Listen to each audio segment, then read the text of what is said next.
equation. What does it tell us? It says that assume that Switzerland's population is growing exponentially at a continuous rate of 0.02% a year, and that its 1988 population was 6.6 million. So the question is, the first thing we have to answer is, what differential are we going to build first? Like, what are we able to build in continuous rate before in biology, but in terms of financial institutions, what's that equation you see? The amount is equal to what?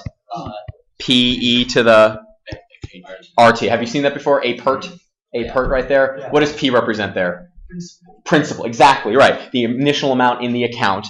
R is the interest rate, and T is the time in usually what? Years. Whatever the interest rate is metricized in. So 0.02% per year. So T is going to be in years.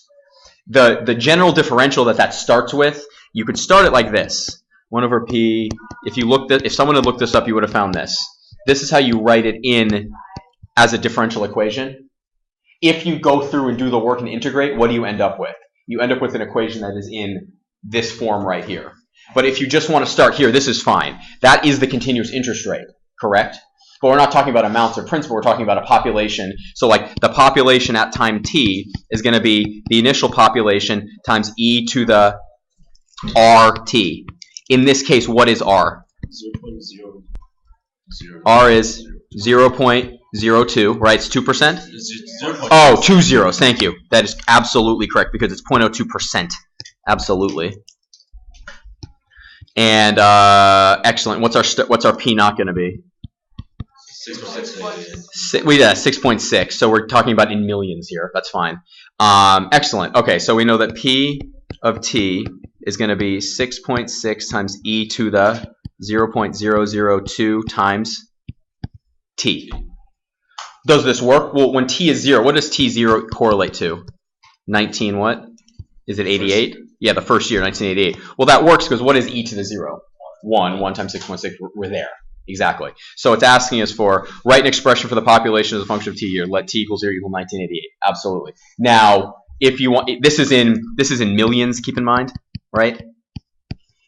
So if you wanted to keep that out, you'd have to write 6.6 million. But this right here is what they wanted you to start with in this, and it's something you would have to look up. But this right here is continuously growing, continuous compounding in differential equation.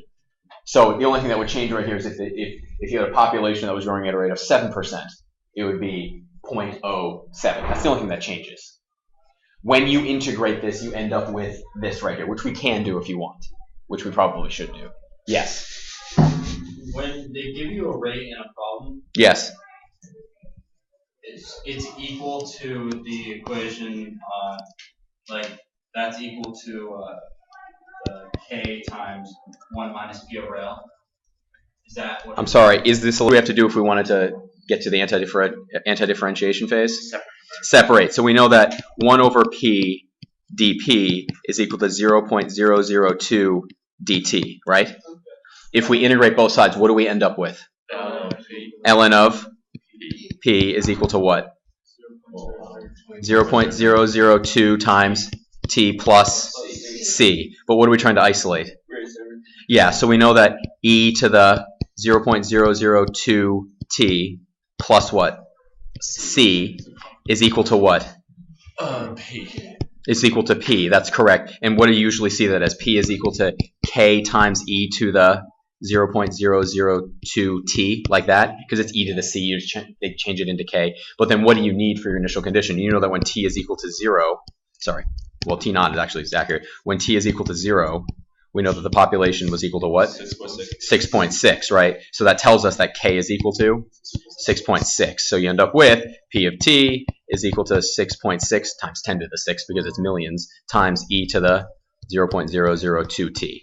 That's where it comes from. So anyway, the point is when you take a class, many of you will take a class in college called differential equations, or it'll be a major component of a class you take. There are certain differential equations you will see over and over again. So just like you see this, when you're dealing with continuous interest, this is the equivalent in differentials. It's the exact same thing.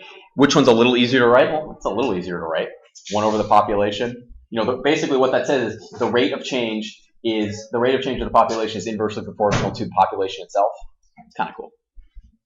People infected with a virus often grows with a logistic curve. Suppose that at time t is in weeks and that 10 people originally had the virus. Okay. So at, what does that tell you? At time equals 0, what's the population going to be? The P of t is going to be 10. So that just tells you P of 0 is 10. There's your initial condition. Great. In the early stages, the number of people infected is increasing exponentially with K equals 1.78. In the long run, 5,000 people are infected. So what does that tell you? 5,000 people is the what? L. Is L. It's the, what's that called? The capacity, right? Usually, well, it's called the carrying capacity. Sure.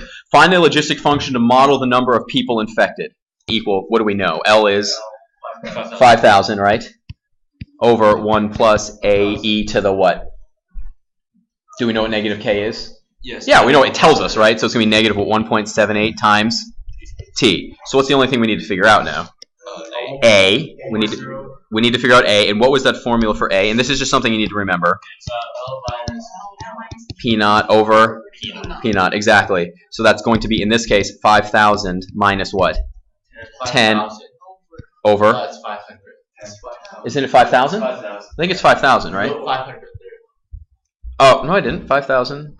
5,000. No, the rest. Oh, thank you. Sorry. Yep. Over what? 10. So you end up with 499, right? So what do we end up with? We have P of t is equal to 5,000 over 1 plus 499 times e to the negative 1.78 t. So there's your A.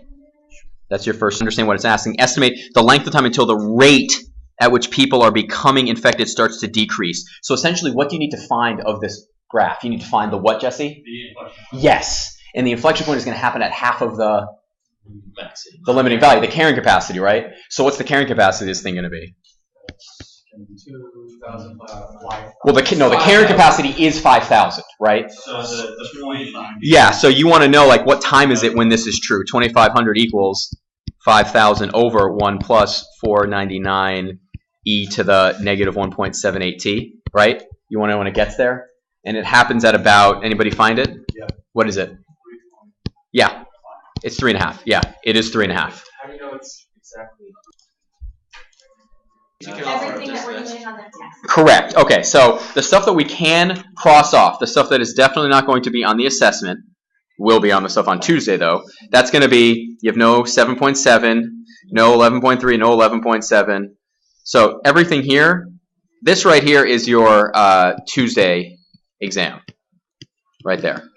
But it's not on assessment. If I could spell it, there you go. It's not on assessment.